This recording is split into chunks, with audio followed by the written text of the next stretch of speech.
Assalamualaikum. Today we are going to start the physics chapter number 1, numerical number 1.2. How do the prefixes micro, nano and pico relate to each other? As we know, micro is equal to 10 power minus 6, nano is equal to 10 power minus 9 and pico is equal to 10 power minus 12. The relation between the micro, nano and pico can be written as micro की power जो होती है ना वो 10 minus 6 होती है, तो nano का इसके साथ रिलेशन ये होगा कि अगर हम 10 माइनस 6 मल्टीप्लाई बाई 10 माइनस 3 करें तो इसका आंसर आएगा 10 माइनस 3 माइक्रो। वो इस तरह के जब बेसिस सेम होती है ना तो पावर ऐड हो जाती हैं। अगर हम पावर्स को ऐड करें तो माइनस सिक्स दो माइनस के साइन आ गए तो इसका मतलब प्लस हो गए दोनों पावर्स, तो 10 की पावर माइनस 9 ही बन जाती है जो कि नैनो की पावर होती है। 10 मल्टीप्लाई बाई 10 आ रहा है ना बेस में, तो बेस से मुराद वो वैल्यू जो लिखी हुई है नीचे और जिसके ऊपर पावर है। पावर तो पावर खिलाती है ना जो छोटी में ऊपर छोटे साइज़ में ऊपर लिखी होती है और नीचे होती है बेस, जिस तरह 10 यहाँ पे बेस है तो बेस सेम है, इसलिए ये बेस सेम होती है तो पावर्स ऐड हो जाती हैं। इसीलिए हमने 10 माइनस 6 माइक्रो होता है तो माइक्रो लिख दिया और ये 10 माइनस 3 है।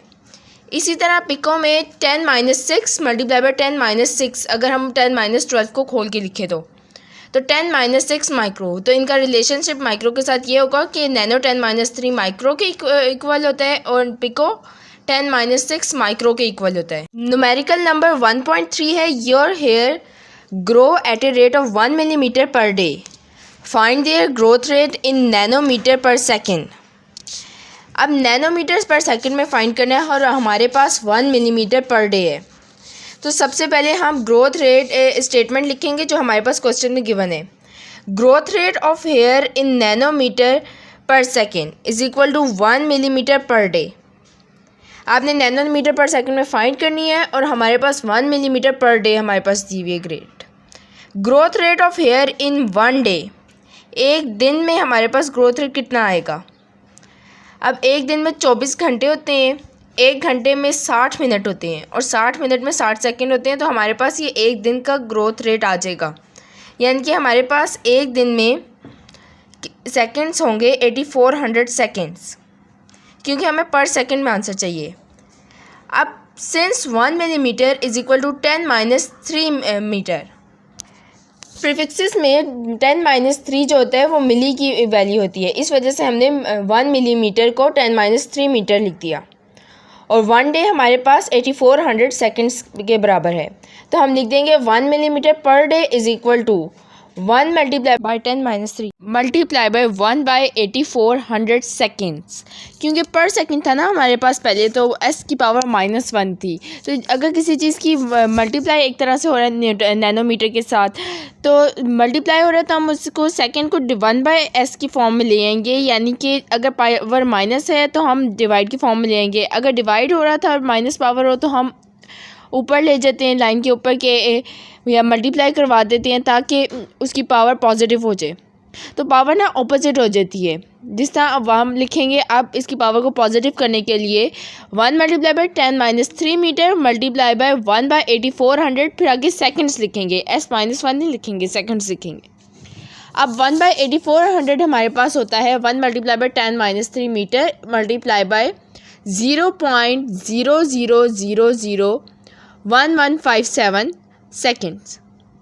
ये हमारे पास 1 बाई 8400 को कैलकुलेटर पर डिवाइड करने से वैल्यू आएगी 1 मल्टीप्लाई बाई 10 माइनस 3 मीटर। अब देखिए हमने करना क्या है कि पॉइंट हमारे पास था ना 0, अब स्टैंडर्ड पोजीशन क्या होती है कि जो फर्स्ट डिजिट लिखा हुआ जैसा 1 है उसके आगे पॉइंट को ले आए हम, तो हम मूव करेंगे पॉइंट को 0 टूवर्ड्स 1, तो हम अब जब हम लेफ़्ट से राइट पे जा रहे हैं तो पावर क्या होती है, पावर जो लगती है ना 10 की वो -8 होती है।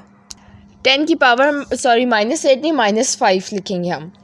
देखिए अब हम 0 को एक एक स्टेप आगे मूव कराते जाएं तो 1 2 3 4 और 5, जो फर्स्ट 1 लिखा हुआ है उसके आगे अगर हम पॉइंट को लेके जाते हैं यानी कि 1.157 मल्टीप्लाई बाई 10 की पावर -5 होगी, क्योंकि हम 5 स्टेप्स आगे गए थे और पोजीशन क्या थी हमारी लेफ़्ट टू राइट, तो पावर माइनस में होगी। अब -8 अब हम लिख लेंगे 1.157 को 1 से मल्टीप्लाई करेंगे तो हमारे पास वही आ जाएगा 1.157 अब हमारे पास क्या था, पीछे बचा 10-3 मीटर और 10-5 सेकेंड्स। तो मीटर और सेकंड को तो जो हम मल्टीप्लाई करेंगे तो वो मीटर पर सेकंड हो जाएगा। उसकी रीज़न ये है कि पहले वो डिवाइड हो रहा था, फिर आंसर हमारे पास पर सेकंड में चाहिए, तो इसलिए हम मीटर पर सेकंड लिख देंगे। नैनोमीटर पर सेकंड में चाहिए हमें आंसर। 10-3, अब फिर वही बात है कि बेस सेम आ रही है, तो 10-5 और 10-3 को हम जब सॉल्व करेंगे तो हमारे पास आंसर आएगा 10 की पावर -8। 10 की पावर -8, जबकि नैनो की -8 मीटर पर सेकेंड। जबकि जो नैनो की वैल्यू होती है ना, वो होती है 10 की पावर -9। तो इसलिए हम करेंगे ये कि जो -1 अगर हम -8 में प्लस कर दें ना, -1, तो हमारे पास -9 आ जाएगा। तो हम क्या करेंगे, जो 1.157 है ना, हम पॉइंट को एक स्टेप आगे मूव कर लेंगे, इनके 11.57 multiply by 10 power -1 multiply by 10 power -8 metre per second.